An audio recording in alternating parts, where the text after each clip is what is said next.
News Weekly.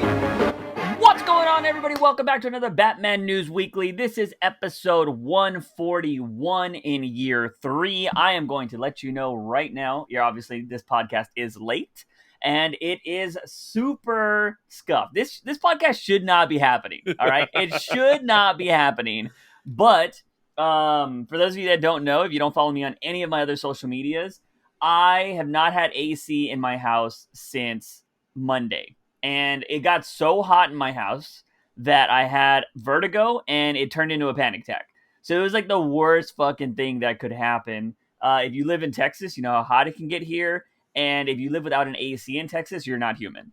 So, yeah, I've been dealing with that. I am out. I have not been able to post any content. Any content that you've seen on my channels is stuff I had already done because it's too hot in my room. I cannot even work in there. So I'm currently on location. I'm using my laptop, which I don't ever use to record. I'm using a different mic, so if this sounds like shit, I'm sorry. It's just a mic that I got to use that I use for, it's very my low budget mic essentially. And yeah, we're recording this on a Sunday. If you hear stuff in the background, it's probably because my niece and my bro and everybody have gotten here, so they might be just living their lives. This is his house, so you might just have to deal with that. But we are going to talk about some stuff. I know if you do follow us on social medias, I know Clay was very big into this, but some terrible tragedy happened this week in Texas, and we're not going to get into the political bullshit and all this stuff.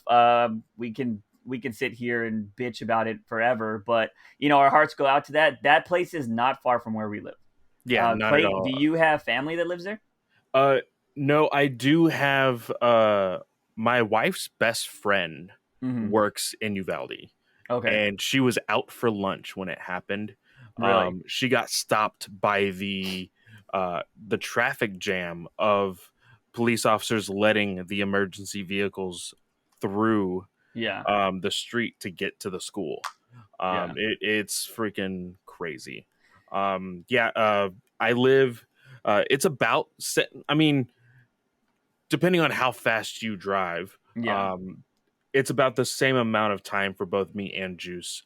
And it's like he said, it's not very far at all. No. So it was very eye-opening, especially with me having one on the way. I was like, I just have my freaked me niece. out. I worry about my niece, and I'm not even a father. You're gonna be a father.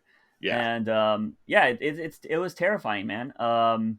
We had discussions about it in the Discord. Shit gets heated there all the time, but I just if I'm very open about talking about things, but in the Discord I just wasn't having it. Definitely this week with anything like that, just because, yeah, dude, that's super close to home, and it was funny too because it was crazy. I think it was a year or two after I graduated high school, there was going to be an attempted shooting at my high school. And they caught the guy. What's even more insane is immediately after this, and 3 other schools in Texas alone, they have caught other people attempting to do the same thing. Yeah. I only heard about one that was in Dallas, I think, which was it's fucking insane, man. It's insane.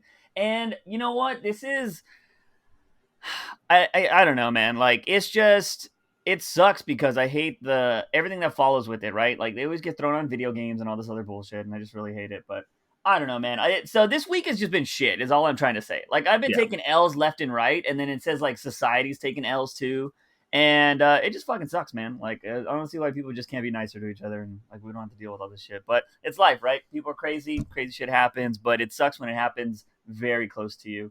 And but anyways, that's our piece for this. We're gonna get into comics. Like I said, this podcast, I don't know how long it's gonna go. We don't have a lot to talk about, but we do have viewer questions and we have comic books. But the first things we're gonna talk about is this trailer just dropped promoting Chip Zdarsky and George Jimenez's new run on Batman, and it has gotten me more concerned than I already was for this run. Because I just showed this to Clay, and Clay was like, what the fuck? And the way this thing starts off, it shows Chip's name and all this stuff. And almost immediately, it shows Joker. So already my eyes are turning in the back of my head. But it's not one Joker. It's not 2 Jokers. It's 3 fucking Jokers. 3. Yeah. I don't know how I feel about this. So I'm on the video now. If you look at it, you have the classic looking Joker with the green suit. Yes. Then you have the purple suit. Then you have another purple suit Joker with the hat, aka Killing Joke Joker. Mm-hmm. And then you have an all black suit Joker, which in my mind, I look at him and I immediately think of Scott Snyder's Joker. No, so I think of the Batman Beyond Joker. Oh shit, with the slick back hair. Mm-hmm. Oh shit. Yeah. I just recently watched The Return of the Joker, so I get that now. Yeah, holy shit.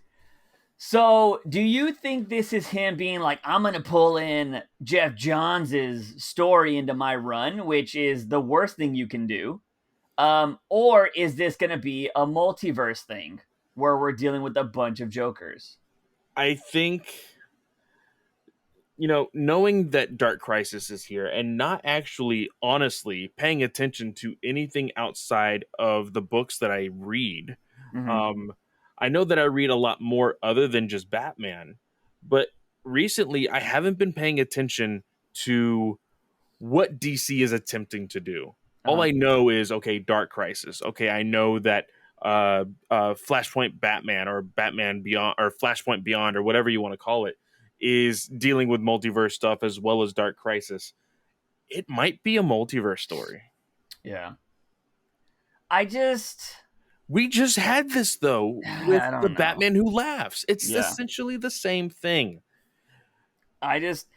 Chip is giving me no hope, man. No, he just seems like he's going to be just a, fucking repeat Rondo over here. And just like, oh yeah, let's just take all the shit that works and I'm going to do it my way.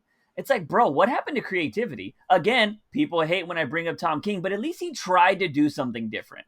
At least he was like, I'm going to take a character that's not always used, a la the Joker. Granted, of course he did use the Joker. We've talked about this before on the podcast. If you ever got the opportunity to write Batman, you probably want to write a Joker story. I'm not going to lie. I would probably want to do the same thing. But to revolve everything around that character, I think is kind of lose-lose, a la the way Tynan did it. Because again, I always said, and it's funny because I forgot, we were having this discussion in the Discord actually. I forgot, I don't know if I was having it with Raphael, if I was having it with somebody else. I don't know if Raphael chimed in. I was having it with somebody. We were talking about Tynan, and I just went back and, dude, all of the characters that Tynan has put out there, besides Ghostmaker and Clown Hunter, which were Clown Hunter wasn't the worst, Ghostmaker was, but all of his characters had potential, and he farted on all of them. Like, I just don't know how you missed that. Miracle Molly's design, amazing. Punchline's design, amazing. The designer wasn't great for being called the designer.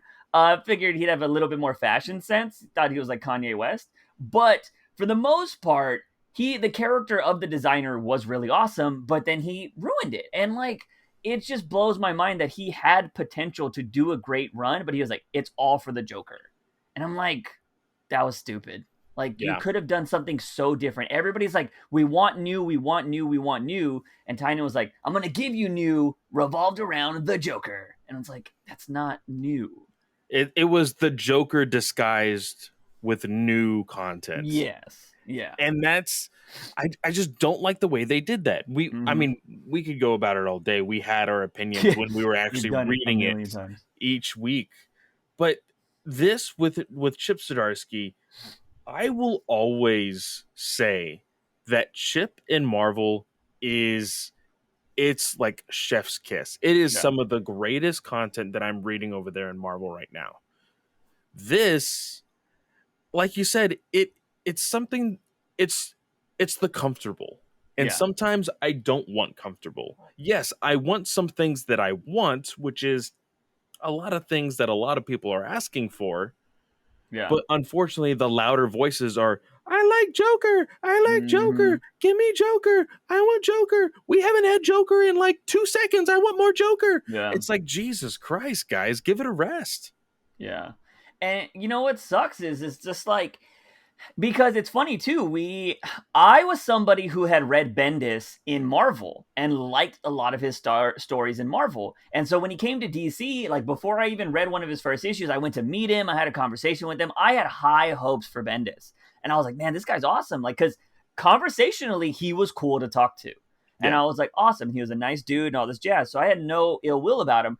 I started reading it, and I didn't really have an issue with it because I'm not a big Superman guy. So I don't know what was good and what wasn't, but Clay was actively hating it. Well, no, because I remember you took a jab, well, not a jab, you took a shot at wanting to read his books, and so you started to read, I think, the first 3 to 6 issues of Bendis. Yeah, you didn't read anything from then on, and then you came onto my podcast because I needed a stand-in. Yeah, and I was like, all right, hey, we're on issue 16 of Action Comics. Oh you yeah, read it. Da da da. No, I think we skipped like 6 issues. I think it was. I stopped at issue 6, and we jumped to issue 12. I think what it was, something like that. And you were like, what has been going on? Because it felt like this was the continuation to issue 6. I was like, that's the biggest problem with all of his writing. Yeah. He prolongs every little thing. Every single issue is a filler. Yeah. Every single issue is a filler for him. And with Chip, I'm really scared of him wanting to do, because let's be honest, whenever you're on Batman, whoever's on Batman, they want to be the next big thing. Yeah. Right? Batman is the biggest title at DC. As much as that hurts me, I understand that Batman is the biggest title at DC. So you want to do something that's, of course, going to boost sales. Chip's name is already going to boost sales. Let's be completely honest. Then he's going to do the trope of, okay, well, I need to add new characters. I need to have first appearances. I need to have, cameo appearances and things like that. And so you're going to get the tropes. And I think it's going to be too obvious that he's doing the new formula that is, okay, get a new book, get a new character, get new gadgets. Like it's all going to be what feels new. Yeah. But we've already said, oh, look at Tynan and look what he's done. It is the same formulaic type of storytelling as Snyder, with the lack of relationships and the beat by beat storytelling with Joker. I don't want that with Chip. I don't. Yeah. And I only read a very little of his Daredevil run, but it was entertaining. And I was like, okay, this is pretty cool. So I don't understand, like, what this idea of is jumping from Marvel to DC, if it's just like, oh, I'm just taking the paycheck. Like, because I don't understand how you go to the, I mean, I'm going to say, I feel like a younger audience would argue this, the more iconic company, which is DC. I mean, everybody knows the Trinity. It wasn't until 10 years ago that people knew who the hell the Avengers were. Nobody fucking knew who they were. X-Men were bigger, but, Fox kind of shit the bed with that. So everybody's like, oh, the X-Men aren't that great. Spider-Man's the only person I would say was probably up there that people would be like, oh, we all know who Spider-Man is. And Sony's, popping out Morbius's. So, although that movie has a life of its own, man. I don't know if I've seen an internet campaign better than Morbius's. Have you seen that there's a Twitch channel for 24/7 viewing of Morbius? And he gets taken down and then they bring him back up. Like, it's crazy. Dude, so there's even a video out there that is like Morbius entire full-length film sped up by like times 10. Yeah. And I think it's in GIF form now. Yeah. So most people in my group chat for podcasting, they've all seen Morbius. They took the chance and went to go see it in theaters. I was like, I'm not doing it. I'm not going to take that chance. I'm sorry. I'm not going to join y'all's review. I'm not going to do it. Yeah. And so when I finally saw that video, I clicked it, watched the entire thing, shared it to that group chat. I was like, finally, I could say this. I've seen Morbius. Yeah. It's crazy when you watch something so sped up like that and just see everything that happened in it. But speaking of that, I cannot believe the legs that movie has had. Because it's been what you want, right? Or what some people want. They want to make a movie so bad that it becomes popular. So Morbius feels like it's going to become a cult classic. So I wonder if they're going to make a part 2 just for the memes. You know what I mean? Like, which would be insane. we live in a meme world, so Yeah. like I could totally see it happening. Yeah. So maybe give it a less of a budget because they know they're trying to be bad. So like we'll just do this and see what happens, you know? And then maybe you just throw Spider-Man in there for just like a little bit and people will be like, oh shit, Spider-Man's gonna be in it. And then maybe you do some Spider-Man memes in that too. Like, I don't know what they're trying to do, but like you gotta I don't know how they won in this somehow. They came out on top. Although the budget didn't, but it is what it is. Anyways, Chip Zdarsky is probably going to be the Morbius of DC coming up because I just don't get it, man. Like I'm not excited. I wasn't already excited for his run because of the dialogue we got in that preview stuff, and now you're going to bring back Joker. Like, what Joker is he going to give us? You know what I mean? Because I think people can write Joker a little bit better than they can write Batman. But sometimes when you give Joker crazy monologues too, they're kind of ridiculous. So like, is Chip gonna give us silly Joker? Is he gonna give us, legit Joker? Like, I don't know what he's gonna do.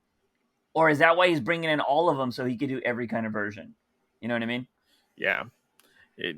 I think Chip is, from what I've seen on Twitter and seen his videos, he is a little bit of a comedic guy. He does play a lot in that realm of in real life.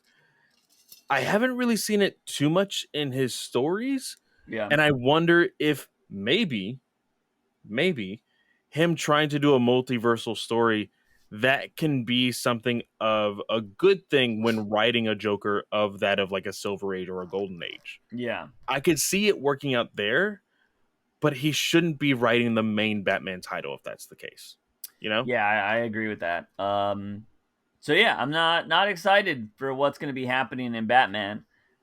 Usually, when there's a new writer, you have a little bit of hope, but as at the moment, especially after that trailer, I'm just like, ugh. So we'll see what happens. I will say in the trailer, there's a lot more Robin. Yeah. So And this story is called Batman Failsafe.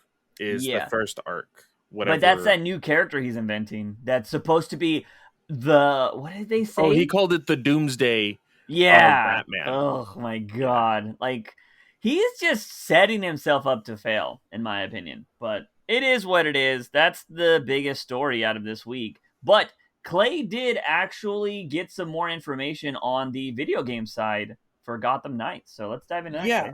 So in the Discord of Gotham Knights, they did a Q&A. Of course, everybody who joined got to ask the questions on one channel while they answered them in a different channel. And so I didn't do all of them. I just grabbed a couple screenshots to talk about some of the more important stuff that we were really kind of wondering and kind of, on the fence about. Yeah. When it came to the footage that we saw last week. So the first question is, how alive is the open world in terms of civilians, weather, traffic, crime, NPC interactions, enterable buildings, etc.? One of the developers said, everything mentioned in that question is present in our Gotham City to some degree. Each district in Gotham has a distinct mix of citizens. Since the player will only hit the streets at night, some neighborhoods have more of civilian nightlife or others are more industrial and bleak. But you'll encounter Gothamites from all walks of life, and they will definitely have opinions about your vigilante activities. Their vehicle traffic of various types, pedestrians heading in and out of rail stations, city workers on the night shifts. The weather varies from night to night while remaining true to Gotham's vibe. Players will be able to enter a variety of buildings, usually because of some illicit after hours activity underway, and there is crime everywhere, both petty and major. So that's the first question. Another question was, what made you decide to set this game apart from the Arkham series? The rich mythology of Batman universe itself. We wanted to be able to interpret and adapt the characters, that's both the heroes and their rogues gallery, in new ways that would support a new player experience and progression. We wanted to be able to write the history of these characters with an original story without being without being tied to particular continuity or feature sets. Another question was, can you play through the entire game as the same character, or will there be story required you to play as each different character? And will some missions force us to play specific characters? It says here, you can play through the entire game as any character that you want. There are no missions that force you to switch characters, although there is story content and a few side activities that are hero specific. So, we were kind of on the fence on wanting to play any of these other characters because of the way they were really looking in these videos. And so I can strictly want to be Nightwing throughout the entire game without having to play with Supernatural Todd, him being all ghostly and all of that. So it says here another two questions. Do all characters have the option to do stealth attacks? Asking in reference to Red Hood, maybe he had a silencer to those guns. I'm also wondering if we can spec down different combat trees like Red Hood.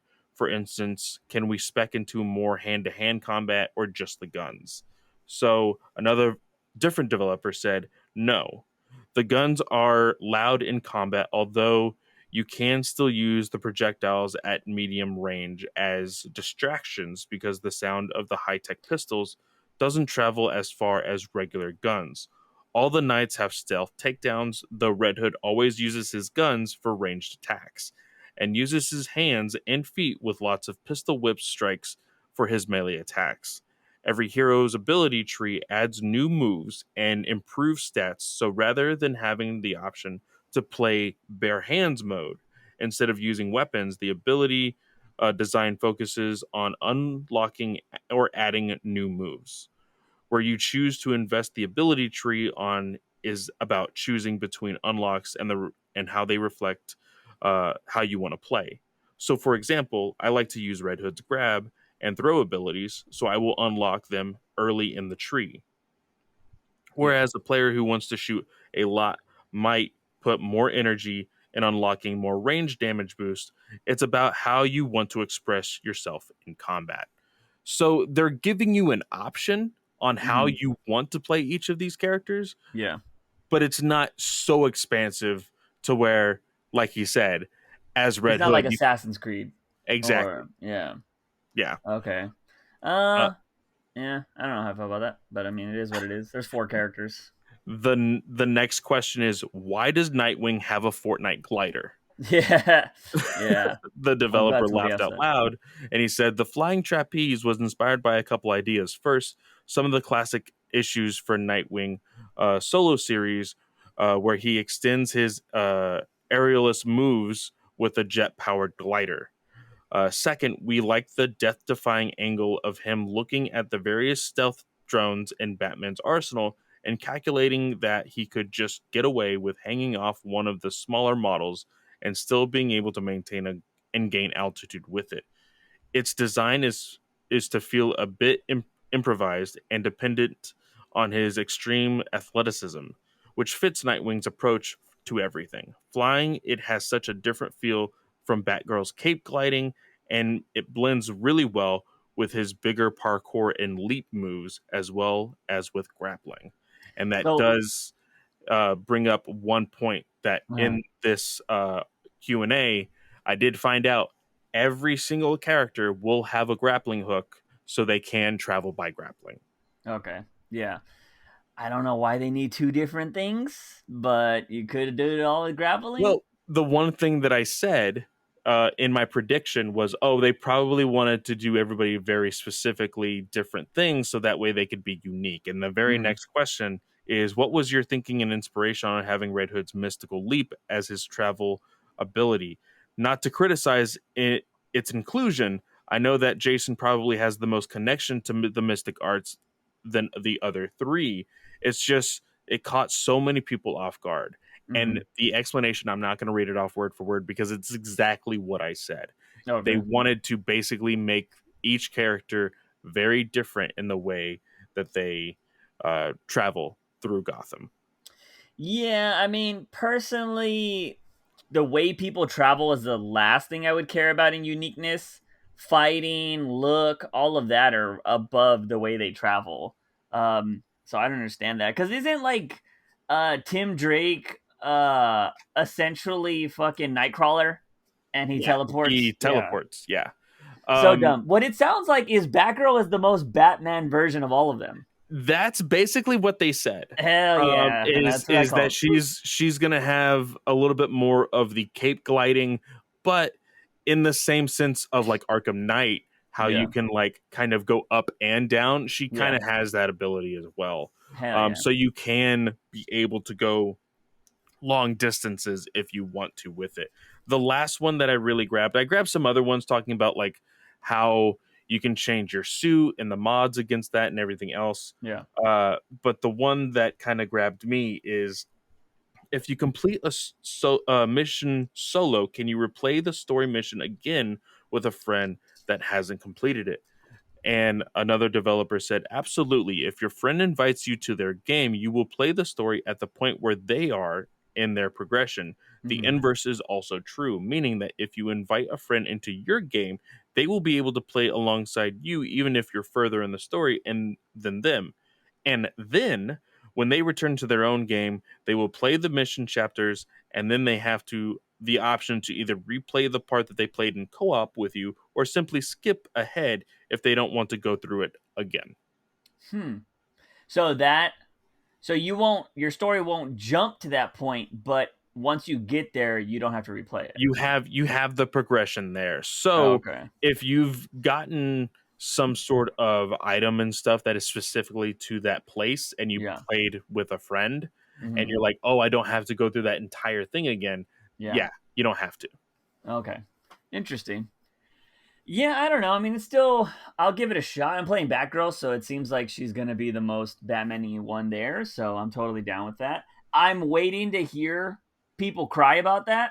Why is Batgirl the one that looks so much like Batman? Mhm. Girls can't do what guys do. There's always one. There's always one. But for the most part, I'm excited about it. I will say, you know, I understand why they went with Gotham Knights and didn't want to connect it. Because there were some things. The Arkham games weren't perfect, in my opinion, story wise. The one thing I always thought was really stupid was one bald Tim Drake.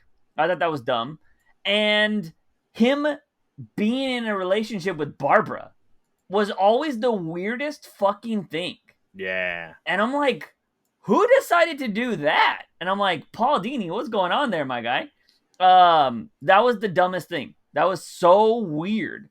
And I'll always be confused about that decision making there. So I can understand why they wanted to get away from it. I would hope that they're not going to also do that in this one, where they're like, oh yeah, there's going to be this weird romantic relationship between Tim Drake and Barbara. I'm like, no, let's not do that, because in this stance, he should be a child and she should be older. So let's not do that, which makes Arkham even weirder. So, anyways, there's that. But I think that's pretty much all we got. There wasn't a lot of news this week, right? Yeah, no, the only small thing is that they've added voice actors to the Batwheels show that is still in development. I think very popular, and it is going to go into one of our questions later today. But Xolo Maraduena is going to be Mr. Freeze's vehicle in Batwheels. So Yeah. So he's a that's hero basically and it. a villain. Interesting. Cool. All right, let's jump over to the Batman News Weekly. Well, do we have questions on YouTube? YouTube, I have not checked. Let's go ahead Yeah, and I know look we at have a that few real quick. in the Discord. And Looking I gotta right say, now. I want to see if we missed any. Yeah, I don't know. Like I said, it's been a weird week, y'all. So Raphael asked, we only have one question on YouTube. What is the oldest comic you have read? Oh, I mean, I don't know how. I'm assuming just in general and not the way it was written. Like, I haven't read a physical story from 1920, 30 Batman. You know what I mean? But I want to say I've read issue 1 of Batman, like in the reprints and stuff. Yeah. So that would probably be the oldest thing I've read, unless you're talking about like Charlie Brown or something like that. Like if those count, then I've read those way long time ago. Because isn't Charlie Brown like 100 years old or some shit like that? I don't know. Because it was a comic strip, so like comic strips are pretty old. I'm talking about in the newspaper. So I don't know how. I'm pretty sure Charlie Brown is at least 70s, 80s for sure, right? Unless I'm just imagining that it's way older. It's not called Charlie Brown either, right? It's called the Peanuts. Well, it premiered in 1966. Really? I thought that was way older. I don't. Oh, I guess it's still a newspaper, so it'd still be black and white. But I imagine that in black and white. That's crazy. Oh, hold on. The character made his official debut in the first Peanuts comic strip on October 2nd, 1950. Oh, okay. So it's still pretty old, but not as old as I thought. So it's about 70 years old. So yeah. Yeah. But I thought it was like 20s. But all right. So yeah, I mean, I would probably say I've read Batman. I've read the first issue or first appearance of Batman is what I should say. So I'm gonna go with that. I think mine would be Action Comics #1. Yeah, would be mine. I know that there are, of course, some horror comics that are older than Action Comics. I have not been a big horror guy in comic books, not until recently, and I never read those. So, Action Comics #1 would be my oldest comic that I read. Yeah, so it's the easiest thing I can come up with for sure. Yeah. All right. Now, what do we got on the Discord? In the Discord, I was actually early this time, guys. So the first question is, I already know this is coming from Young. I already know Juice's answer to this, but what is your favorite non-comic book movie, Clay? So, what is your favorite non-comic book movie? My favorite movie of all time is Dumb and Dumber. Oh, that's right. That's right. That is my favorite movie of all time. My favorite movie of all time is The Princess Bride. Oh, wow. Yeah. Any particular reason? I just watched it a shit ton as a kid, and it just stuck. Yeah. It's between that and Stand By Me. Okay. If anybody knows what that is. Are those both rom-coms?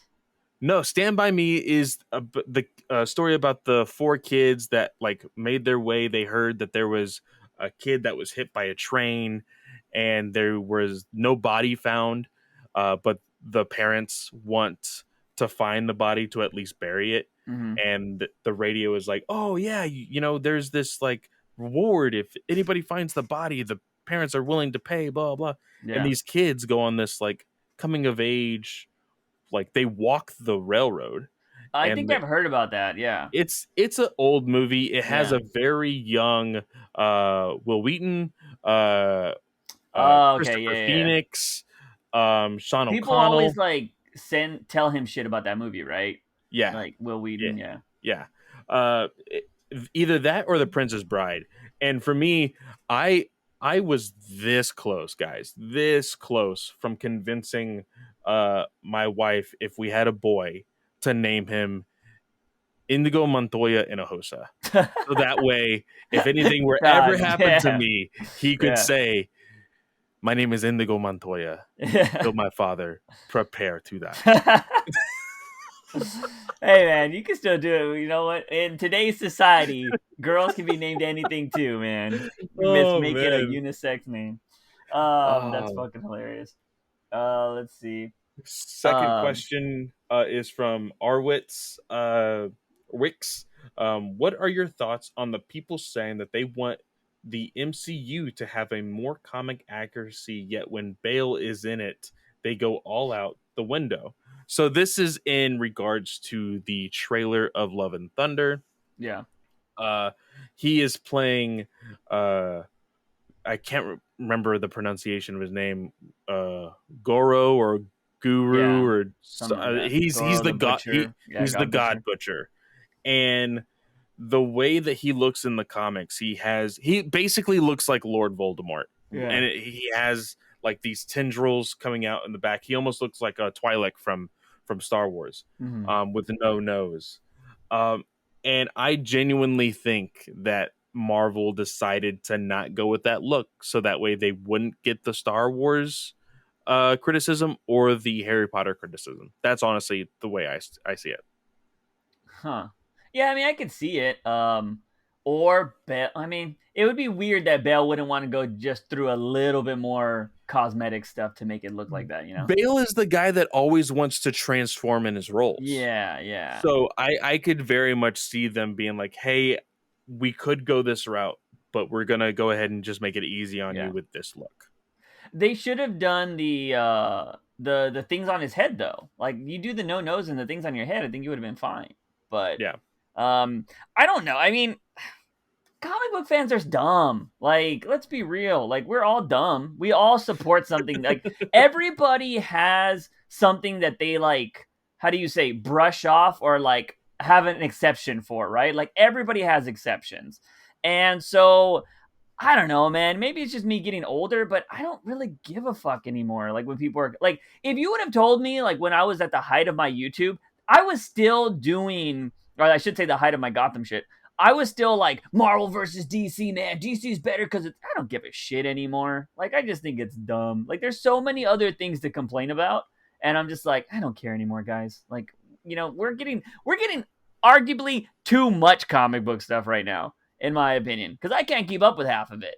Yeah, I'm just like that's how a lot of people feel. Is that they can't keep up with it. It's a lot. Yeah, like Stranger Things came out. It's one of my favorite shows. I haven't even watched it yet. I have surprisingly have not seen a lot of spoilers. I haven't seen Stranger Things since season 1. Yeah. But like every single time a season drops, I see freaking spoilers all the time. Season 4, it's been what, 3 days, and I have yet to see like a major spoiler or anything from that show yet. So interestingly enough, I have a VPN, right? And I use it on my phone because I have free access for that. I'm in Canada right now, and it's funny to see their headlines versus our headlines because ours is all so dramatic and like everybody's gonna die in America and all this kind of shit. Where Canadians are like just bitching about Trudeau or something like that. So I'm like, all right, cool. And like their stuff isn't. At least I'm not getting the hardcore like this is the most popular show and all this kind of stuff, which is really interesting. And I don't follow comic booky people because comic booky people are the people that love to talk about comic booky shit and stuff like Stranger Things and shows on the internet. So Clay is the only person that I follow that is comic booky stuff. And so luckily, I'm just getting a bunch of fucking anime boobs in my feed. I ain't dealing with fucking spoilers, Canada which is awesome. has taste. Yeah, I'm a man of culture. But the thing is too is like I try to keep my shit very low because that's the one thing I realized going back to Twitter is like I'm like, oh, this is where I used to get a lot of shit spoiled for me. I was like, I need to remember that. But I don't follow a shitload of people anymore either. Like I'm like at 60 maybe. And half of them are just like artists and they're not doing shit. So artists are YouTubers. Like they're too busy to watch TV shows and stuff. So I was like, all right, cool. Although I did see one YouTuber, I don't know if you saw this in my feed. They posted the like an actual trailer, a physical trailer of the Stranger Things thing. And it's like the tentacles coming out and it just looks like a vagina, like hardcore. And I was just like, oh man. That was hilarious. Man, I thought that was legit funny. So there's that. I don't know how we got on the topic, but let's go back to questions. Next question. I love this question from Mel. If you were captured by the Riddler, how long do you think you would last? How many riddles? This was a great question. I'm going to say probably one of the best questions in a long time. I really like this question. Yeah. Dude, are you even good at riddles? I'm terrible at them. I would die. I was going to say, I would just ask if it was, hey, answer this riddle or die, just kill me. Like, just do it. Like, there's no way. Yeah, dude. It's because, like, a lot of people I hate when people are real snobby about riddles. You know what I mean? They're like, oh, it is actually a newspaper. Like, everybody knows the basic ass riddles that have come out, right? Like the newspaper one, all this other kind of stuff. But when people try to hit you, like, I think if you were to put like a timer for like a minute, and you were like, I think my fam just got here. If you were to put a timer for like a minute, I think and you were like, answer this riddle, I don't think a lot of people would get riddles that fast, in my opinion. Yeah, no, once somebody puts me under pressure, my brain turns into mush. Yeah. It is just like, yep, nope, not gonna happen. Yeah. Yeah, I don't know, man. I would definitely not last long. I mean, is he throwing like softball riddles at first? You know, or is it like the riddles? Like, because there have been times when I've been reading a Batman comic book with the Riddler, and I try to solve the riddle before I turn the page, and I'm just like, I can't do it, because his riddles are complex sometimes. Like, they're really complex, where it involves a puzzle, and I'm like, Yeah. bro, like you're doing a puzzle and a riddle, that doesn't count. That's not fair. And so, it's what you got to do. I am always curious about people that write the Riddler, if they just steal riddles like from the internet, or if they just make up their own. I would be interested to see how somebody comes up with a Riddler story. Yeah. I think that would be a lot of fun. Charlie has the next question with, do you think WB will give us a real Birds of Prey story since we're getting a real Batgirl? Yeah. I think that we will. It does look like the writer for the Canary story or movie is hard at work. She has a script. Yeah. I think that she is doing minor edits or whatever. So it's happening. And Yeah. I don't know if you guys have heard, but Zaslav has made it official. From now on, every DC movie is going to have a theatrical release. Really? Yeah, so he came out and said there's two reasons why Wonder Twins was canceled. Mm-hmm. One, $75 million budget. Two, he said that new IPs on streaming services do not bring people into the service. What Mm-hmm. brings people to the service is hit blockbusters, because there have been analytics, and one of their biggest hits for HBO Max was the Batman. Mm-hmm. They had an actual huge rise in subscribers to Mm-hmm. watch the Batman than they did just random stuff that was new to HBO Max. Yeah. It's because people can take a nap while watching it. So, I understand that. It's interesting. I don't know much about this guy, but he seems like he's pretty cutthroat, which is Yeah, interesting. I guess we could have talked a little bit about it, but it's not Batman centric, and that's why Mm. we didn't really bring it We up. can talk about it more in the Blue Beetle question. Yeah. So. Oh, that's true. We will go get into that like right now. Yeah. The last question is from King. Says, "What are your thoughts on the Blue Beetle set leaks? Do you like the costume?" And of course, he asked, "If this is a repeat question, just let me know." It was the first one to ask it, so I dropped these set photos, and dude, I legit, I just opened Twitter, and it was the first photo I saw. Nice. And I was so giddy. I was super excited. Juice, this looks like it was literally ripped out of the comic. Yeah, man. I don't know what I was expecting. But just seeing it and seeing like a person in the actual suit, or seeing, Zolo in it, is Sholo, is really good. Like, I was just like, damn, those are awesome. And I saw, somebody had the pedestrian video of them dropping him on a car, and I was like, all right, so they're doing a lot more practical effects and stuff, which I like. I mean, you and I, as being Latinos, we've been excited for this film for a long time. I did make the joke that they are filming it in the most non-Latino place in the world, is Atlanta, which I find hilarious. I'm very curious on why they didn't choose like New Mexico or even LA. I can understand, because LA is probably a little too busy, but New Mexico just seemed like the perfect place. That's the Breaking Bad centric area. I thought that they were going to try to do a New Mexico set. Austin's like, getting really popular to film. Yeah, that's true. Yeah. So like, it was weird, and everybody says, I think it was Drew or somebody said something like it's about taxes or whatever for over there, which makes sense, but like, it's, I don't know, man. I've traveled a bit myself, and you cannot replicate the Latino feel from a Latino city. You know what I mean? Like, Yeah. you just I mentioned this because I had family travel recently, and I was all, LA just feels like the south side of San Antonio. because like that's just how San Antonio is. Taquerias, little marts, and all this kind of stuff. That's a lot of LA, and I'm like, oh, this feels like home when I would I go need to to go to LA. LA. Yeah, it's a lot of it is like that, man. Because of course, it's people coming from Mexico. San Diego is very similar.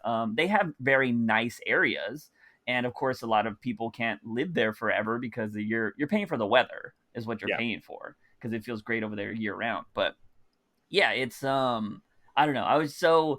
I'm curious to see how they're gonna do that, or if they're gonna just kind of ignore the scenery, which would kind of suck. Because I would like to see, I know they're gonna have a big Latino family dynamic in this, and that's gonna be the most important thing. But I would like to see, him growing up in a Latino centric area, which would be nice too. But I'm Yeah. not gonna harp on that as much as if they bring the whole family thing across and all that jazz. So, yeah, I'm excited, man. The suit looks great. Um, and I just want to see how it looks with special effects now. Dude, Um, that helmet is going to be in retail stores everywhere. Dude, this is their Spider-Man. I if Zaslav promotes this right, I'm hoping he sees it the same way. He's just like, this is our Spider-Man. Like, Yeah. this is what we're gonna do. So I'm excited to see what he's gonna do with that. Do you think I'll throw this question out there since we're about to get off questions. I believe Drew has a question too, but his has to deal with comics, so we'll deal with that. I think he just wants to know our thoughts on a particular comic. Oh, that's right. Yeah. But I do you think Zaslav is going to still be pushing a lot for the diversity stuff, or does he think we've got enough characters? Because there's rumors that he's not happy with the J.J. Abrams stuff.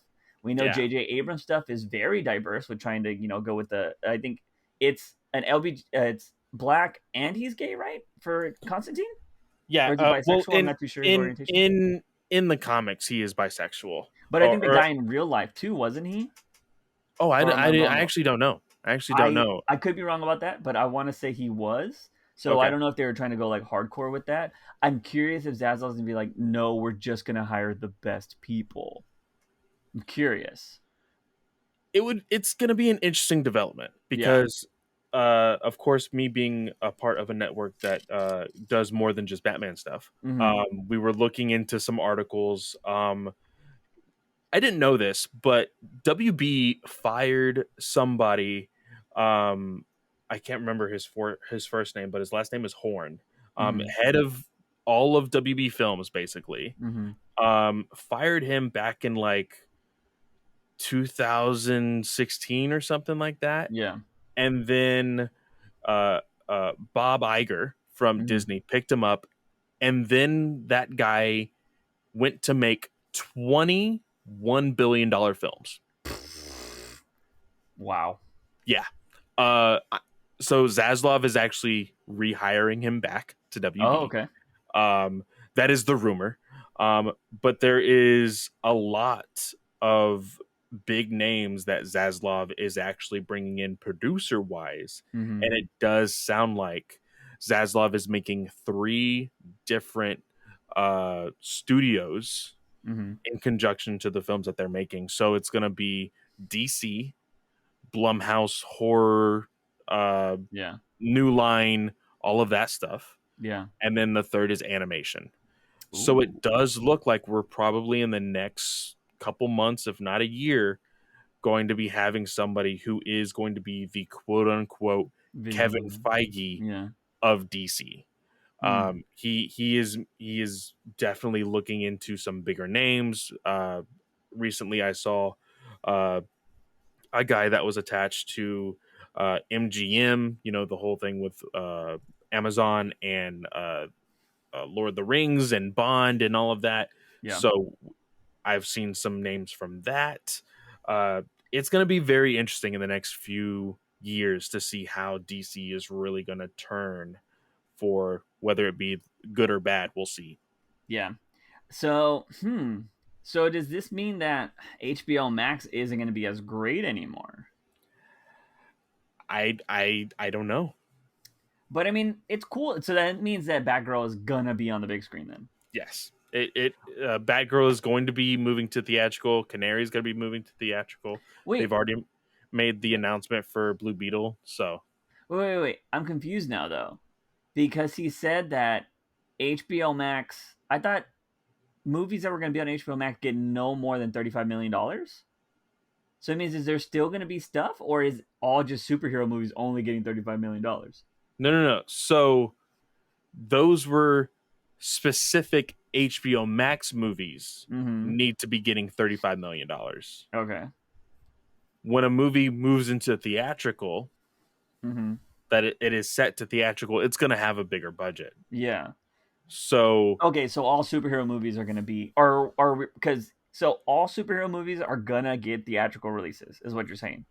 From what it sounds like, yes. So we're not going to get any superhero movies solely on HBO Max anymore. I don't believe so. But that doesn't mean that we won't get superhero shows on HBO Max. I'm curious on what he's going to axe. Especially, I mean, when I read the article, it made sense that they paid J.J. Abrams $250 million, and he hasn't done anything yet. He hasn't done shit in 3 years. Yeah, and apparently the show that he wants to do needs a minimum of $200 million, where they just did the Game of Thrones show that was under $200 million.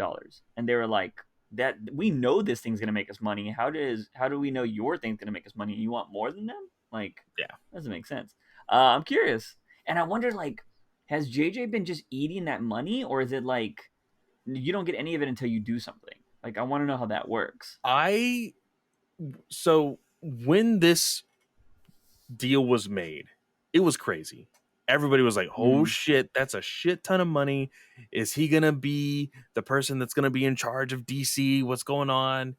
And since his deal, he has only made projects for other companies. Yeah.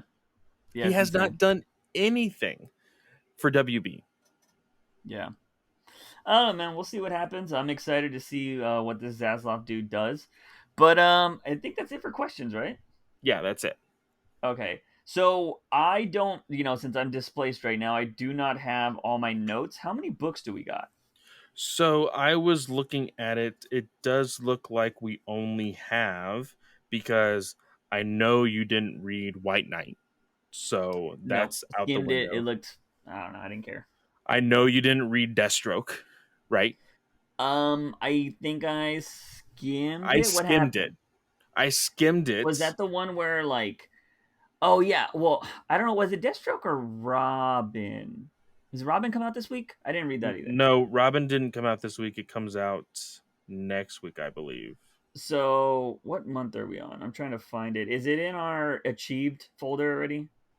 Let's see here. I have not. The phone doesn't show. Okay, I think I'm finding it. Okay, so we have Bat Fortress, we have DC Vampires, and Detective, right? Okay, yeah. So Deathstroke. Here, I do have comments on Deathstroke because I did skim it. This is how you don't do a response to a death of a character. Like, we had the big ending, right, with that character's death, respawns, and he's like, let's go to war. Oh, you're talking about Deathstroke, not Detective. You said Detective. Oh, yeah, no, I meant, but I had said I skimmed Deathstroke. Okay. But yeah. So, going to Deathstroke, this is not how you do a death. Like, there's no mourning or anything after this. You know what I mean? They're not even really talking about it. It's just they go to this crazy war, and then they're like, he's dead. And then, of course, Robin's like, eh. And, there was this moment again with Batman and Robin fighting constantly. And he throws himself out of a plane. And Batman has to go save him and all that kind of jazz. But there was a cool little moment when Batman is like, it's not your fault. It's your fault that I put you in that situation with the whole Alfred stuff. I kind of like that. I was like, okay, that's cool. But then, of course, Robin's always like, I got to do things my way. And it's like, this is why Alfred died. Because you had to do things your way. Like, your dad is here trying to take the blame for you. And he's like saying, like, you were put in that situation. It's your fault. And then you put him in a bad situation. And it's just like, you got to take some responsibility at some point. Yeah. So, like, if I was Batman, I'd be diving down there. I'd be like, you know what? It was your fault. I take it back. It was all your fault. Like, you know what I mean? It's situations like this. So, like, I don't know. I just thought it was kind of ridiculous. But yeah, they don't even, like, you just don't care about Respawn. And this is my issue when they do deaths in comics, is you never have this mourning period. That's why the Alfred thing felt so great, is because he died and then they like played it out over issues. And it was part of the story. It wasn't just like, now we go to war because of this. Like it's and I understand people can make the argument of, oh, Respawn wasn't even that big of a character. Why do you want this mourning period? Yeah. To make it believable that Deathstroke is actually mourning and or wanting revenge for this. Yeah. Yeah. Because I mean, he literally just met him maybe in comic time a week ago. Yeah. Maybe. For sure. Yeah, they went like straight to war. Because he kicked what's her name out of a window, and then they were already planning and fighting people. This is what you could have done, and you don't need to do like this, like I'm crying kind of thing. You could have had him mourning his son. This could have been an issue where he was putting him like in a casket, or because like what do they ever do with the bodies, right? It could have put him somewhere. Somebody could have tried to attack him. He could have taken that one person down and been like, I'm not here to fight you. I'm here to mourn my son or whatever, right? Like take him down really quickly. And then they keep just talking about the whole issue. Like you don't need to go to this crazy big war, in my opinion. And this is, I mean, we weren't really going to care about Respawn anyways, but if you're going to not care about a character, then why even do the death? You know what I mean? Like he hasn't been around long enough, because if you're assuming people are reading Robin and Deathstroke, meaning that they're gonna be like, oh well, he came out in Robin, people should care about him or know enough about him now. I'm like, if they read it. Like there are people that don't like Robin but they like Deathstroke, so they're gonna read Deathstroke, so you know nothing about Respawn. And I think a lot of readers have, trust me, there are collectors and they want the whole story. Yeah. But I think there is a lot of readers that have grown out of the, oh, I need to buy every issue. Yeah. Because people like what they like and they won't go stray from that. So like for them, it's, hey, I'll read Deathstroke and I'll get these pieces of this story. Yeah. But the good thing about, if you're a good writer, most of these writers have like something that catches them up. Yeah. So you don't have to read the entire story. Yeah. So for this, I think you're right. There wasn't enough of a mourning. There wasn't enough motivation for me to see that Deathstroke is actually wanting revenge for what happened to Respawn. Yeah. Yeah, and it's also like the just whole fighting and everything just seems kind of pointless. Like, where are we building to this? Like, it's still just. Oh, and also, what did you think of the ending, the reveal? The person who's the fake Deathstroke. Oh yeah, so that hasn't shown up yet. Not in books that have been released. Really? Yeah, it's not in this issue. Are you sure? Yeah. Scroll all the way. It's not in this issue. It's next week, I believe. Okay, well, previews are out for it already because I saw it on CBR. Okay, so wait. Previews. Hold on. There's legit an article about it. What is today? Today. I could have swore I saw that this week, man. Oh, it was Robin. It wasn't Robin. Robin. Yeah. I missed Robin. I did not read Robin. Yeah. So I skimmed Robin. I might have got both of these issues confused then, because I skimmed both of these. Yeah, I read. Well, I read Deathstroke and I skimmed Robin. That's what it was. Okay, so everything the reveal I was talking about happened in Robin. Yeah, so the reveal of what happened at the very end. Yeah. This, I feel like there was a little bit of a tease in Deathstroke. Okay. Because Robin is like, Father, he's hiding an accent. And Batman's like, very good, Robin. And, they try to like fight him off or whatever. Just go ahead, since we kind of blend these two stories together, let's just go ahead and say it. It's Geoforce. Yeah. I was like, okay. Okay. Yeah. I guess Geoforce, last time we saw Geoforce was in Deathstroke's rebirth story, maybe? When I think like when he was trying to go legit or whatever. Yeah. Last time I saw Geoforce was on the animated show. Nice. Yeah. I've not seen him in comics because like when I saw him in comics, I had to go to Wiki and try to see like I was like, all right, where's his history of this? And I believe he showed up in Titans for the first time, or it wasn't Titans, it was I don't know, maybe it Young was. Justice. No, I'm talking about the actual comic he showed up in. Oh I forgot what he came up in, but yeah, like I was just like, what's he doing here? I was like, that makes no sense. And I mean, if you've watched Young Justice, to the people out there that have, you know that he's become a villain, or yeah, he's sided with the villains on that side. So yeah, that was kind of weird. But yeah, now I'm looking through Deathstroke. Yeah, it doesn't seem like anything really happened here. But I guess this is how the war started, or I don't know. They're ending with a fight here.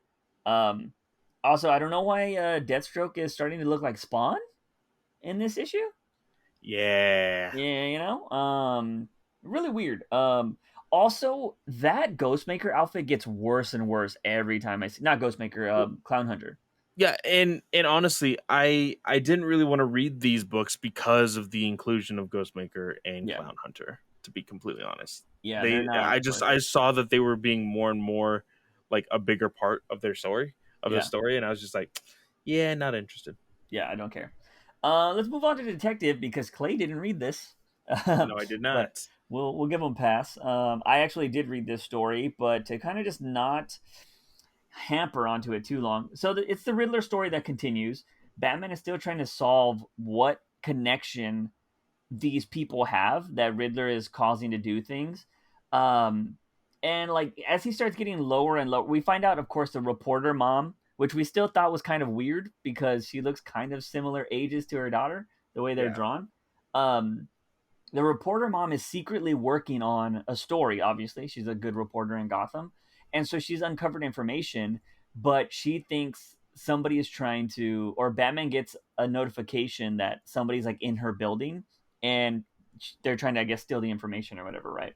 So there's like these I don't know, I guess super deep connections that these people have caused problems before. Are like I think one guy accidentally had got somebody killed or something like that, and like people tried to cover it up, and like he never had to deal with the consequences. So I think it's going to be kind of like that. There's going to be a lot of people that have gotten away with something, and that's what Riddler's kind of doing. At least that's what I took from the story. And Batman goes on a date with with the judge lady. There's kind of like these little things, like he's playing the playboy thing, like, oh yeah, I don't have a girlfriend, blah blah blah. And he runs away because he hears about like I guess he's Batman, so he gets ideas. He's like, I got to run to the Batcave after he talked to her. He starts trying to find out more information. We find out he finds a name, and he's like, we got to find this person. He goes looking for the person, and it turns out that he gets DNA off of something after somebody broke into the reporter's place.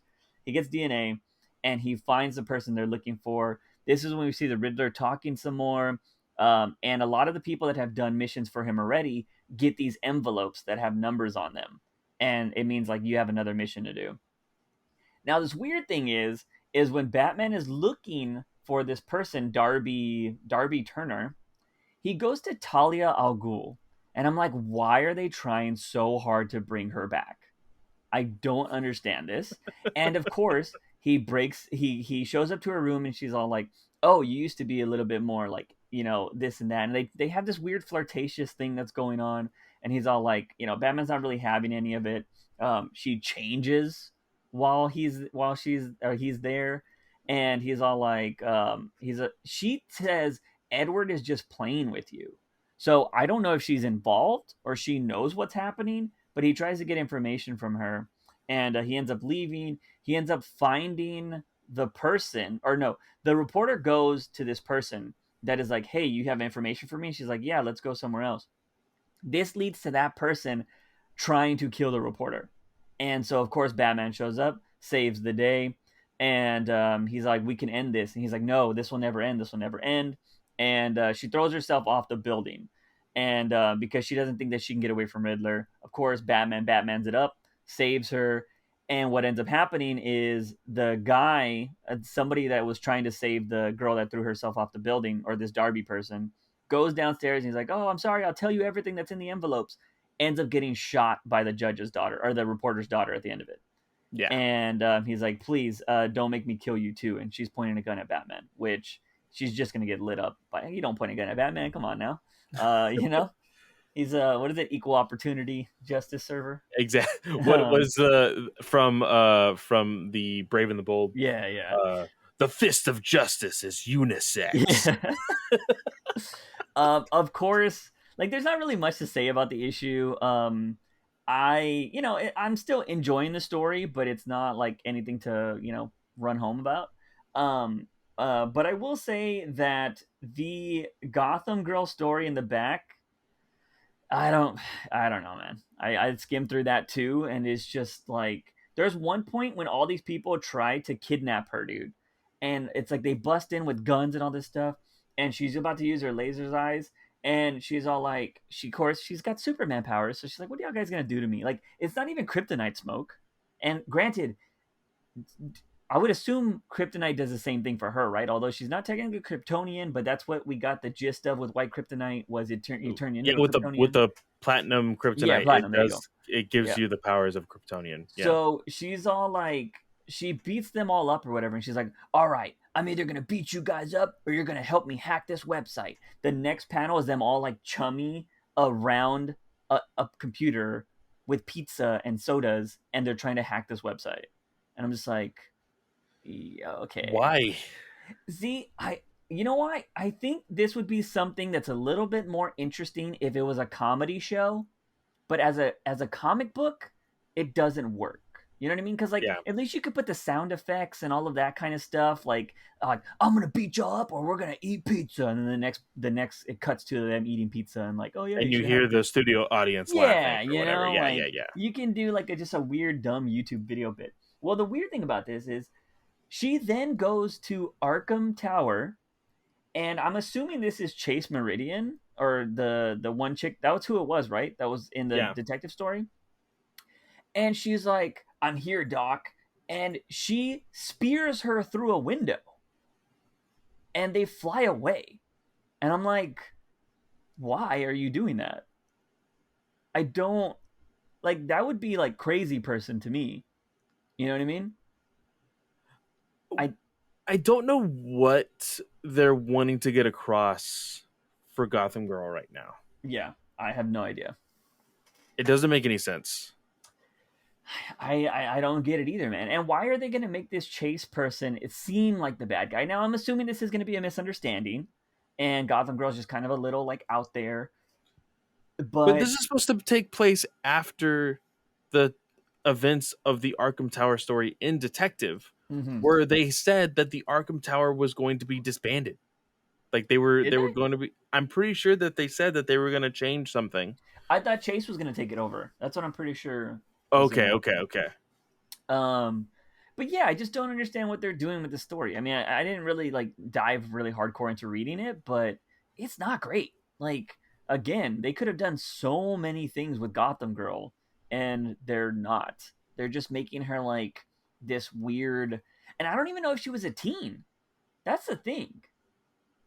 Like, I don't think she was a teen, but she's coming across as somebody that's like a teenager. She seemed a lot older by the end.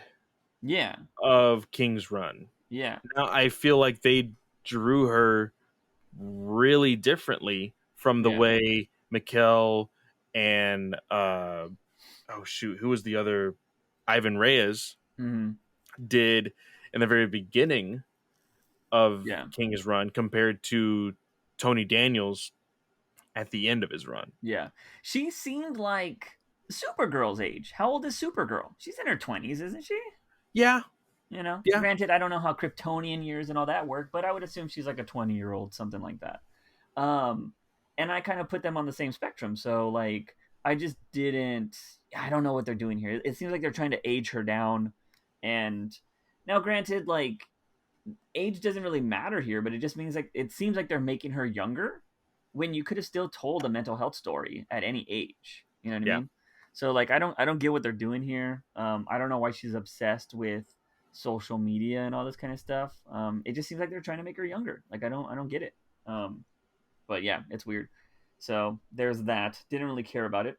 But let's jump over to. Do you want to do Vampires last, or you want to do Fortress last? Let's do Vampires last. Okay. All right. So let's jump over to Fortress. how did you feel about this book? Because this is what Drew's question is. Drew's question is he really wants to know how we feel about Batman Fortress. Yeah, he says his friends hate it, or people he knows hate it, but likes Zdarsky stuff, and we're the opposite. So He assumes that most of the stuff that we talk about is kind of opposite of what the general audience really likes. yeah. So how did you feel about this book? You know, man, like, this isn't something I hated or absolutely loved. Like, I was pretty neutral on this book. Like, now there was one thing that annoyed me, and I think you probably know what this is. What is it? The Joker part. Okay. Yeah. Yeah. And the writer of this almost saved it, but then ruined it. And like, I was just like, no. I mean, this was that book that at the start I was just like, okay, this is going to be interesting. There's a blackout across the whole world, and there's no Superman.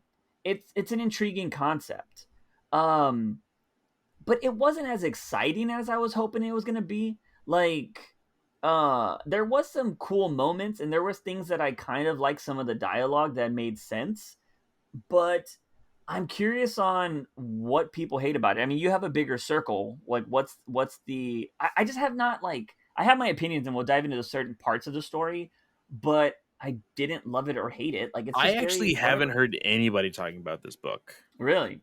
Yeah. And I haven't really heard a lot of people talking about DC for a while now. Yeah. I think the only thing people are talking about is, of course, Dark Crisis, because it is the next event. Yeah. But all the books in between, it's kind of very hush hush in the sense of like, there's not a whole lot of excitement for these books. Yeah. This book in particular, I will say, I don't think I liked it. Okay. The dialogue was really cheesy. At times, for sure. And like the one thing that I feel like doesn't really make a whole lot of sense, there's a blackout all over the world. Nothing is working. Oh, but the phones definitely work, but we can't get in contact with a lot of people. Like, there is that kind of like just the way the events were happening in the sense of them talking about a phone. I was like, you just Yeah. said that there was a blackout. Why Yeah. are the phones working? Oh, well, it's a landline. Well, landlines still connect to electricity. What's going on here? Oh, well, because of the old tech, blah, blah, blah. I'm like, things don't make sense. For Yeah. somebody who I agree with that. used, like my grandmother, just right across the street, still has a landline. I Yeah. still use it sometimes. Some phone companies just give you a free landline now. Yeah, it's Like, insane. yeah. But I agree with the Joker thing. The how many lumens? 1 million lumens to the face. Very Batman thing. Yeah. Yeah. Yeah, the dialogue wasn't great in this story. But, this writer, which is Gary Whitta, did the cardinal sin of having Batman be like, yeah, I want to kill this person. Now, here's the thing. You can have Batman talk about this, right? But he just has to say it as I've had that thought, but I know I could never do that. That is what you can do, because everybody has these thoughts, right? Like, everybody has like intrusive thoughts, and they're just like, Yes. you know what I mean? That's a human thing to do. And people that think like, oh, Batman can't even think that way, no, like, it's totally fine. It's the action or being like, I would totally do this, is where they got it wrong here. Because what Witta did was like, he tells Joker, he's like, not today, but someday, or something like that, right? Like, the dialogue's pretty cheesy, but it's essentially that. And the reason why he says he can't do it, and he says he wish he would have, or like he kind of would have done it like sooner, and probably would have saved lives. But it's because there's a school bus of kids, and he's like, I can't do it because of them. And I'm like, oh, so you're saying if there wasn't kids here, you'd totally let them fall? Like, you know what I mean? It's essentially Batman Begins at the end of the movie, Yeah. right? Like, I don't have to save you. It's that. I'm not And gonna kill you, but I don't have to save you. yeah, which is That's killing, dude. yeah, you're supposed to be a hero. So that's kind of where it fell off with me, and I was just like, the one thing that I did kind of like, because I think people that are really sticklers about things was I like the little comments of I don't have to worry about people stealing. He was all those people have insurance. They're big companies. They're not gonna work. It's not gonna matter. You know what I mean? Yeah. Like in situations like this, I don't need to care about somebody stealing a TV. I need to worry about somebody getting killed. You know what I mean? Yeah. And that makes sense because like it's only logical that Batman's not. He has to pick and choose, right? It's like okay, one side of the city has a bomb, the other city has people breaking into a TV store. Which is more important? You know what I mean? Yeah. Not saying that each can't produce like a loss of life, but one is a lot more dangerous, and Batman has to choose which one he's going to do, like it's process of elimination. So I kind of like that, they threw that into the story. I thought that was kind of cool because it also had some points of along the lines of like the them breaking into stuff keeps people occupied. So they're like, instead of doing something crazier, they're just stealing TVs. You know what I mean? And Yeah. it's like they're not hurting people; they're just breaking in and stealing stuff from businesses, which can, hopefully have insurance. And knowing Bruce, and even happens in this story, they try to rob Wayne Manor because the power's out. Of course, Alfred and Bruce take out all the villains or the burglars. And one of the burglars is like, "I got 5 kids, man, and they gotta eat." And he knocks him out, and he's like, "Alfred, find out if that story's real and see what we can do about that family." That was Yeah. cool. That was Yeah. cool. That's very Bruce Wayne. He's done that before. I enjoyed that. Um, and that's how you reform some people, right? Like that guy's gonna have to do some time, but like, oh, let's take care of his family and hopefully he'll get on a better footing. That's what happened in the classic reason Nightwing left Batman, right? In the animated series. He was like, Yeah. I didn't want to be a part of him because he's so aggressive. And then it turns out that he actually saved the family of that Fuck guy. Batman. Yeah. So I like that kind of stuff. I did not like the art in this book. I thought the art was kind of gross. It reminded me a lot of the art from The Boys. The Yeah, like I'd agree that with that. is the type of art style that this had. And the one thing that bothered me was like Bruce was still on this whole kick of like Superman's nowhere to be found. Man, Yeah, what are we gonna do? Oh, the rest of the Justice League. Where's Superman though? yeah, Like like you yeah, have a whole other thing of heroes, and you're just like, but where's Superman? yeah. Where's the Boy Scout? He called him the Boy Scout, and I was like, does he say that? Because I'm more used to him saying like, "Where's Clark?" You know what I Clark. mean? Yeah. Yeah. But we don't know the time period of this. Yeah. I don't know how good of friends they are. I don't know all that kind of jazz, but um, yeah, I mean, I'll give it another issue. I mean, again, like I'm very neutral on this. I didn't love it. I didn't hate it. I just thought it was a okay Batman book. Yeah. Like it was just I've read a million of them, is what I'll say. I've Yeah. read plenty of books like this. Nothing stands out. I was excited about it, but to be fair, the that other Blackout Batman book we're reading is more interesting to me. Yeah. Which still Um, has one more issue. Yeah. yeah, and at least it has a lot of action in it, so Hmm. that'll like get you over. And it has like that character is the reason the blackout happened, and we found that out in the first issue. Granted, we hear that this is aliens, but I think it is a little bit more plausible that it happens just in Gotham, and it happened because of an EMP instead of aliens taking out the whole world. Um, you know, so because at this point, like I understand Batman's awesome, but who you calling up at this point? Like, if I could not get a hold of Superman, I'm like, where's Supergirl? like, you know, Yeah. like she's just as dope. Like, where is she? Where's Gotham Girl? Like, I don't know. I feel like with Batman as planned as Batman could be, he should have a Rolodex of people that are like next in line when you can't get a hold of Superman. Um, but yeah, I just thought that was pretty interesting. But you could say, oh, they're protecting their own cities, so it is what it is. But let's jump over to the last book of this week, and that is DC versus Vampires. This is a one shot, and what'd you think of it? What did I think of Baby Blade in the DC universe? Yeah. uh Also, super edgy Nightwing. I think that's my biggest problem Mm, is the way they're depicting Nightwing here. yeah. Now, I don't know. Let me actually look real quick on the cover. This is Mm-hmm. Rosenberg. Yeah. I feel like his depiction of Nightwing from the actual DC versus vampires and this are two different depictions of the character. I agree. It felt very weird. Also, I had to like really go back and remember, but I was like, when the hell did Damian become a vampire? He did bite him, but he kind of just tossed him aside in that Yeah. fight. Yeah. So yeah, I thought that was kind of weird. And because like at first you see him going after Martian Manhunter, and I was like, wait, is Manhunter a bad guy or a good guy? Like I just felt so lost at first. And then he like turned into the red eyes with the vampire stuff, and I was like, oh, he's a vampire? I was like, what is happening here? And then it turns out I like the idea though that Robin is going against the vampires as a vampire. I like that. But yeah, edgy Nightwing is really weird to me. Well, because he has the classic tropiness of like the king of vampires and that of like Underworld or in Blade, the like almost Morpheus type, like stoic, very slow talking. Like that's how I feel Rosenberg kind of depicted. Yeah, he's like Neo. Yeah. Exactly. Yeah.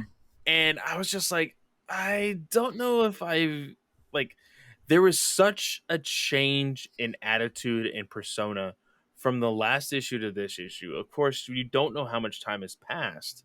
Yeah. But I do feel like it's too big of a change from what we saw like just last month. Yeah. You know? Yeah, So it seemed really weird. I do agree with you. I like the rebelling of Damien being a vampire but saving people instead of killing people. The whole thing at the end though, like I don't know how I feel about it because the whole point is Nightwing is wanting Alfred. Yeah. He's wanting to find out where the rest of the Bat family is. And he essentially has him right there dead to rights, and he's just like, oh well, you have compassion and you can give Damien more than I could ever give him, so y'all can go free. What that doesn't meet any of what you were trying to do in the regular ongoing series right now, or I mean limited series in the beginning of this whole story. Like it doesn't match. Yeah, it's really weird because like you're trying to take over the world. Why are you gonna let some of the people that know you the best, that also have your powers now, still be alive? And you see Nightwing, he's like, "You'll never see me again. You'll never find me again. I can guarantee that. You'll never find me again." And I'm like, really though? Also, did you notice that they did not? I mean, they kind of hinted at Bruce is dead, but they didn't say he was dead. Like, you know what I mean? Like, until I see like his dead body, I'm not gonna believe it. Even though he had his heart ripped out, like, I'm just not gonna believe it, man. Because like he's now a cyborg. Yeah, they would not surprise me. Because it wouldn't surprise me if they're like, we threw him in the Lazarus pit. Because from my understanding, and I'd have to go back and actually research this, but I felt like the Lazarus pit can regrow stuff. There has been some depictions of the Lazarus pit doing that. So I can see them using that to bring him back. Yeah. Because it's really weird that like, oh yeah, it would only heal cuts. I'm like, it can age you to be a baby. Like, why would could the Lazarus pit cure you of vampirism? I don't know. That would be interesting. Because I mean, or is it considered like a holy type of water? You know what I mean? So. Oh yeah. You know, maybe you'll just burn alive. I mean, they should be able to test that. I don't know why they wouldn't test that. Like, let's go test this out. Hey, Damien, real quick. Yeah. We did see him get burned up at the very end when he tried to. So Nightwing ends up putting Damien in this situation. He's like, "Oh, you can kill me right now, or you can go save your friends." And he only ends up saving Alfred after he goes all the way down to this thing. He's like, "They'll probably be dead by the time you get there." And what ends up happening is he saves Alfred at the very end, but he takes a lot of damage. And that's when Nightwing does that weird speech of like, oh, you can show compassion, all this kind of jazz. And Damian's dying and he needs blood. And Alfred's like, just go for it, boy. And he ends up biting Alfred. So now Alfred's going to be a vampire Yeah. and probably work with Damian. But I'm just curious on where it goes from this, because how does Green Arrow and everybody trust them now? You I know? I would like to see those conversations. Yeah. I think we'll get those conversations, Mm-hmm. but I want to see it for sure. Yeah. Because we did see a bunch of people working together. We saw onomatopoeia and like birds and all them, like hawk and dove and all these kind of people, which I think they're all barbecue now. But Yeah. we saw a bunch of people. You didn't see Canary in all of them, so these were obviously just characters brought in to get destroyed. I don't know how they got to do dove like that, but yeah, I don't know, man. This just felt very off from Rosenberg's normal writing. Yeah. Now, do you think this is something that they were just like, hey, give us some spin-offs, and this is one thing Tynan didn't write? This definitely looks like because I don't think Tynan is on the cover of this to show that uh he is not attached to this one. Yeah. I think this very much is more along the lines of Rosenberg's Marvel writing that I Mm, was always getting onto him about and kind of always, poking on to him about. yeah. And I really hope this isn't a glimpse into the future of what the rest of this series is going to be like. Yeah, that would suck. We've had a lot of high hopes for it. It's been good. Rosenberg's been knocking it out of the park with all his writing. Granted, we don't read Task Force Z or whatever, but Yeah. for the most part, he's been killing it. Also, this comic reminded me of how much I hate Black Mask when it's not the mask. Like it's an helmet. Like Yeah. I want it to just be seared to his skin, and it looks like a skull that's black. That one's so much better. Yeah. Because it looks so stupid when you see the beige between his eyes and the Yeah. mask. I'm just like, bro, at least just do it all black. Like it looks dumb. But for the most part, that's it. Comics was not great this week. That just goes with the rest of the week we've been having. So And I'll be completely honest with you guys. Next week, we don't even have comics because I can almost guarantee Juice does not want is to it an off read. week? It's an annuals week, Ooh, and oh, I think I know what you're talking about. uh, Batman Annual 2022 is a Ghostmaker story. Yeah, not fucking with it. Um, I don't know what Road to Dark Crisis is looking like, Mm-hmm. but that may be the only one. Okay. Um, If you read that, let me know if it's worth it, and if not, then y'all better have really good viewer questions next week. um, yeah, I guess it is an annuals week, huh? yeah. It's why is it?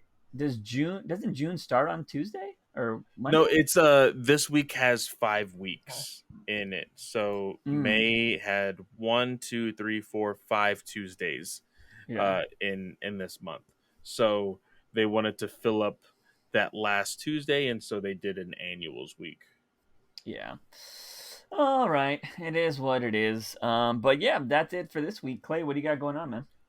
So if you guys go to the Geekverse YouTube channel, you can always check out the review that we did for the first 2 episodes of Obi-Wan Kenobi.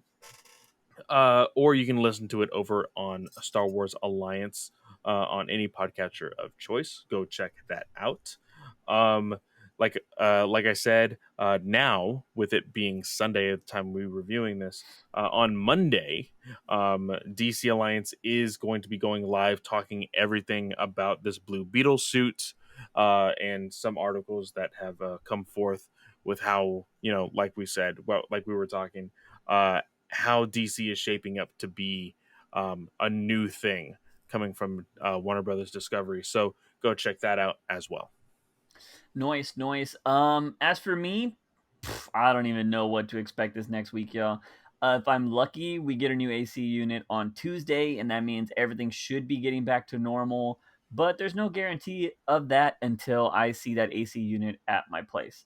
So if this podcast is late again next week, then you'll just know that things are not back to normal at my house. So that's it. But that's going to be it for this episode, ladies and gentlemen. Sorry that it was late, but we still got it out to you on the weekend. So that's going to be it. As always, he is Fanboy Clay. I am Juice Wayne. And remember, Batman is awesome. News Weekly.